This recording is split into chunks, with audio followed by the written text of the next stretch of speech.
Na, nežinia, kokia bus visa šita savaitė, darbo savaitė, kada pirmadienis prasideda tokiais įvykiais. O kalbame apie tai, kad šiandieną turėjo vykti eilinis tarybos posėdis, tačiau jis neįvyko. Opozicija pasinaudojusi susikloščiusią situaciją, kada tiesiog nebuvo visų valdančiųjų, tai yra nebuvo 14, paliko posėdžių salę. Posėdis neįvyko. Tikrai yra prastai organizuojamas tarybos narių darbas. Posėdžiai yra kaitaliojami neaišku kieno, sakykime, norais ar ten pageidavimais, taip toliau. Posėdis turėjo vykti rytoj, 11 valandą, visi susiplanavom savo darbus. Pirmadienis 9 valandą, galbūt merui jisai ir patogus laikas yra, bet mes visi taip pat turim darbus, taip pat turim įvairiausias pareigas ir visa kita, ir paprastai visa tai būna pirmadieniais. Tai yra viena iš tokių priežasčių. Antra priežastis, kad, sakykime, visiškai yra neatsižvelgiama į jokios opozicijos, sakykime, pageidavimus galbūt kažkokius tai norus, galbūt pasiūlymus ir taip toliau ir panašiai. Per visą šitą laikotarpį meras nesiteikė nė karto susitikti nei su opozicijos atstovais, nei su frakcijų seniūnais, kad būtent išsiaiškintų kažkokius tai tarybos darbo, komitetų darbo ir taip toliau, sakykime, tuos aspektus. Meras, būdamas, sakykime, jisai vienas yra, jisai privalo vienyti visą tarybą bendram darbui. Ir kol jisai tarybą skaldys į kairę, į dešinę, į poziciją, į opoziciją, tol ir tie nesusipratimai bus.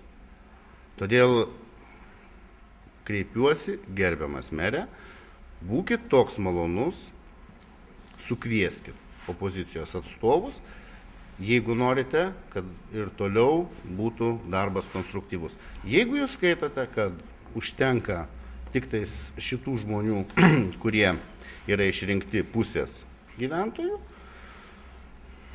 kągi. Galbūt mes ir pasakytumėm, kadangi mūsų darbas taryboje, nepasakysim, praktiškai neapmokamas, mes gyvenam iš kitur, tai nesutaupysim biudžetą, jeigu mes išeisim, jų užtenka daugumos. Bet opozicija tam yra, sakyčiau, labai konstruktyvi ir stipri šiai dienai, kad pozicija, gerbiamas meras, nepasidėtų, o dirbtų žmonių labui. Ir mes kontroliuosime, siūlysim ir daug variantų siūlom, pakol kas nepirime, bet mes galvojam, kad ateis laikas susipras ir pradės priimti opozicijos pasiūlymus, konstruktyvius pasiūlymus dėl rajono žmonių. Tai toks mano komentaras labai paprastas yra, tai rodo jų politinį lygį ir jie pasinaudojo tą situaciją, kad valdančiosios daugumos dviejų atstovų nėra, o konkrečiai Česlovas Kęstavičius guli ligoninėje paguldytas, o Linas Dargevičius turėjo pagal ministro įsakymą važiuoti taisyti valstybinių egzaminus, darbus taisyti. Tai pamatė, kad yra 12, tai nežiūrint ar svarbus ar nesvarbus klausimai, jie kilo ir išėjo. Tai akivaizdu, kad opozicija nori arba susireikšminti, arba kelti tarybų destrukciją.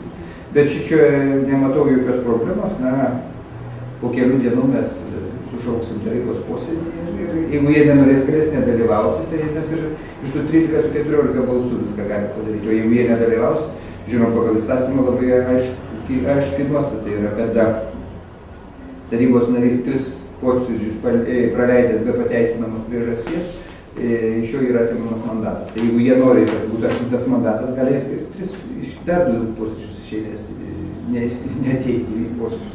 Opozicija kaltina jūs tuom, kad jūs juos ignoruojate, kad nepaisote jų nuomonės, jie jaučiasi nesuprasti ir įžeisti. Tai kiek tame yra tiesos ir tokio elgesio jie tikisi išprovokuoti jūsų pokalbį būtent su opozicija, su galų gale frakcijos atstovais?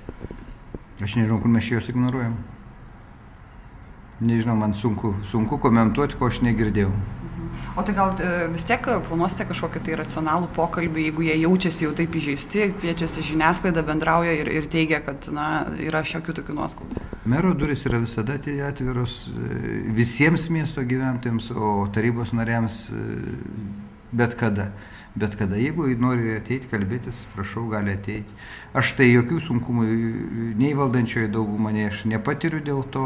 Ir jeigu tai opozicija nori, gali dirbti, nenori, jiems neįdomus yra miestiečių reikalai ir savivaldybės tarybos reikalai, jie gali nedalyvauti. Čia yra jų pilietinė teisė. Sprendimo projektai, kurie buvo parengti šiai sesijai, liko neapsvarstyti ir nepriimti.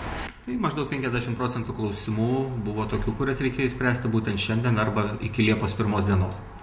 Tarkim, opozicija turi pozicija turi labai rimtai žiūrėti ir prognozuoti, ar netyčia nesusirsko žmogus, ar neatsiras kažkokių svarbesnių dalykų, kad visada būtų bent 14 žmonių, nes, kaip matote, opozicija mūsų neprognozuojama ir paprasčiausiai naudojasi situaciją, nors pagal tai, ką matėm, tai jie jau buvo nusprendę šitos žingsnius, kad nebalsuos ar nedalyvaus, vien dėl to, kad kaimo reikalų komitete nedalyvauja, nėra jokios pateisinamos priežasties, kad komitetas neįvyko.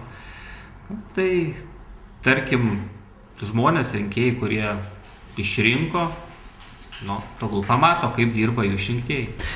Gerbiamas direktoriau, vienas iš pirmųjų klausimų šiandieninės tarybos posėdėje turėjo būti būtent jūsų įstaigos reikalai. Ir kiek tas sutrukdė darbą ir realiai kokios problemos turėjo būti sprendžiamos? Darbą labai sutrukdė, kadangi pas mus vyksta šiokia tokia reorganizacija ir reikia mums spręsti 7 žmonių likimus ir buvo dėl to tarybos posėdį įtrauktas pirmų numerių šitas klausimas. Šiandien tas tarybos posėdis neįvyko. Netgi penktadienį komitetas nesusirinko, 2 komitetus buvo apspręsta pritarė mūsų klausimui, kitas nesusirinko.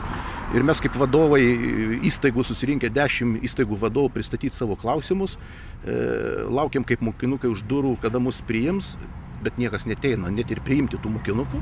Man labai daugiau negu keista yra, tai yra tyčiojasi iš įstaigų vadovų, bet tiesiog iš rajono gyventojų. Kadangi tai iš tikrųjų, tai čia nesmeniniai klausimai, čia yra rajono klausimai sprendžiami. Bet kaip šiandien tarybos posėdis parodė, kad tai kažkokios politinės ambicijos ir nevyko posėdis ir dabar bus labai keista, kaip mes taip staigiai spėsim spręsti. Gal spėsim susirinkti dar iki Liepos 1 dienos ir spręs šitą problemą.